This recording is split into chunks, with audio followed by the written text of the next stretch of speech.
Hey everyone, Scott here, discussing Alien 3, starring Sigourney Weaver, Charles Dutton, Lance Henriksen, barely, and directed by David Fincher. Before I get into this movie, I have a confession to make. And that is, before I turned this thing on, I didn't remember this movie and next week's movie very well because I heard they're pretty bad for an Alien movie, or for this series. Not counting the AVP movies, which I'm not looking forward to that, discussing those in a couple of weeks. And I watched the theatrical plus the assembly cut. That's 30 extra minutes of footage, in which David Fincher to this day did not want to come back to do because this movie was his last minute to get, other than director Ridley Scott did not want to come back to the series until years later. But Fincher refused to come back to this movie after what he has made. So let's get into the plot synopsis, shall we? Ripley hoped for peaceful dreams all the way home after rescuing a surrogate family from a space colony overrun with an evil extraterrestrial. But she and her fellow survivors have only just settled into cryosleep, when they're attacked by facehugger stowaways. A resulting electrical fire forces the spaceship to dump its human cargo into the ocean into the planet Fiorina 161. Hicks is killed upon impact, Bishop torn to bits, and Newt drowns when water floods her tube through a hole made by an alien. Ripley, battered but alive, is rescued by the 25-mil convicts of a Wayland-Yutani penal colony, sinners who profess to have found God while keeping a mineral refinery operational. Spiritual leader Dylan sees the arrival of a woman as an unhealthy temptation to their double-wide chromosomed brotherhood. Physician Clemens has unsuccessfully tries to keep Ripley away from murderers, rapists, as well as thieves while they await from an imminent company medevac. But Ripley wasn't the sole survivor of the crash. A facehugger crawls out of the escape pod debris and attaches itself to a dog, or if you're watching the special assembly cut, it's an ox. The resulting gestation is a voracious four-legged xenomorph that roosts in the penal colony's air vents, who kills several unsuspecting prisoners. Meanwhile, Ripley gathers and reactivates the remains of the android Bishop, who confirms that an alien has followed them into the planet, and warns the company has made collecting the monsters its top priority. A sexual relationship between Ripley and Clemens has cut short when the beast, dubbed the Dragon Bone, hysteric kills the physician in the med-lab, yet cryptically refuses to finish Ripley off as she cowers in the corner. Minutes later, naysaying Superintendent Andrews is yanked into the vents while trying to convince the prisoners there's no monster, leaving idiot underlined Mr. Aaron in charge of a doomed effort to capture the dragon without the aid of guns or sophisticated technology.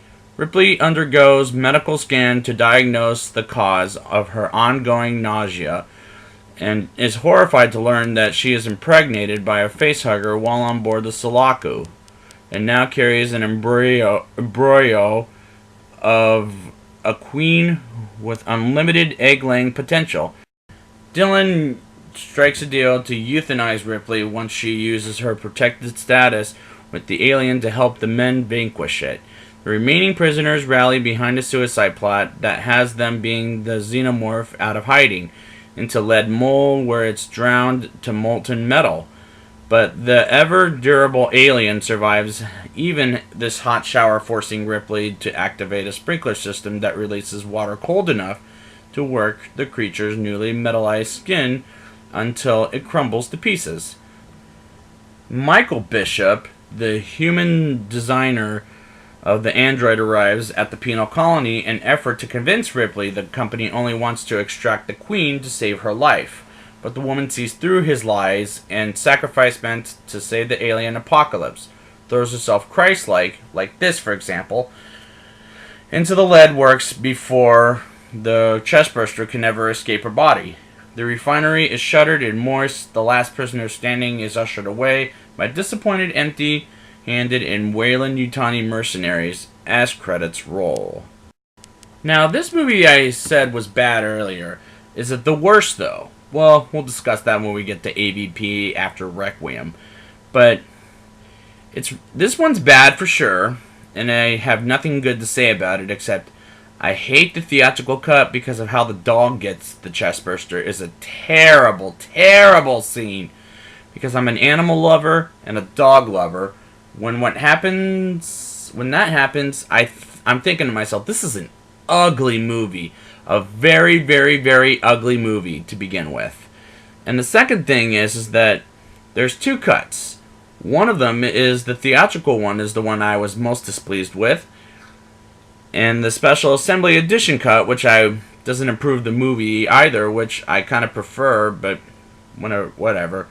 The opening score, as well as the 20th Century Fox logo, and the whole movie score is a sour way to begin the movie, and ever to begin watching any Alien movie, in my opinion. The scene where Clemens and Andrews, where Clemens says, "You're rather unpleasant to be around with," is a terribly directed scene, shot, and as well as the characters of Andrews is quite a prick, and Clemens, well, I don't care about him. I don't even care for any of these characters, to be frickin' honest. They're really weak. And other than Ripley, I don't know. I don't care what happens at the end of their arc. You know, it's like, what's the point? The scene where Dylan saves Ripley from getting raped is rather a cliched scene, in my opinion, because the hero saves the woman from that situation, and the one I care about more is the woman than the frickin' hero, which is Dylan. The action scenes felt very shoddy, for one thing. Like, you could just imagine, like, this, especially the fake-looking alien dragon that looks like a CGI piece of crap where when you look upside down and then it just walks through. Before I get into a very big point of the show, I have a couple of questions.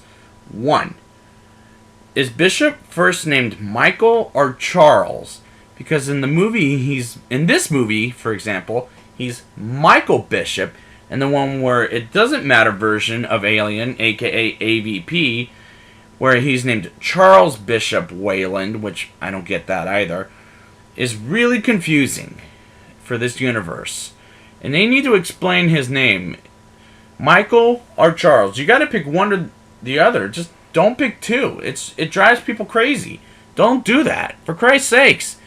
And number two, how the hell did Ripley survive that lava, and how is she in the next movie? Well, I don't remember the next week's movie very well, but it sure better have a better answer than what this movie did, or else I am gonna be pissed. Here's the point of this review. When James Cameron makes a happy ending and the next director says everything in the last movie doesn't exist, is not only very disrespectful to the material, but also it could have people alienate this movie to death, just like what happened with Terminator 3, for example. After the second Terminator, which James Cameron directed and the third one he didn't, it's like the second one never existed, and there's a new version of the Terminator. That doesn't make any sense. James Cameron doesn't like this movie or next week's movie. It's just like he doesn't like 3 and maybe 4, but likes 5 for some reason. And because they're saying that his happy ending doesn't exist, and it's a very bad way to go. But for some reason, he did enjoy the first AVP movie. I'm not sure about Requiem, which my belief is he was paid to like that movie. Just like Terminator Genisys, but that commercial is why I'm bringing that up before. In the Terminator franchise. There's no reason for people to make such a bad habit when they make like a happy ending from one director and the other director says it doesn't exist. It's very distasteful. It's distasteful. Not just for the Alien series, but for the Terminator series as well. So, let's rate the movie, shall we? I'll give this movie a 4.6 out of 10. It is an ugly movie with a cheap look and very terrible characters. So I'm a little late that I didn't get into this review until today, or this is Wednesday night. So for next week, I'll be back maybe on Monday if I can, with Alien Resurrection. And until then, guys, game over, Fincher. Game over.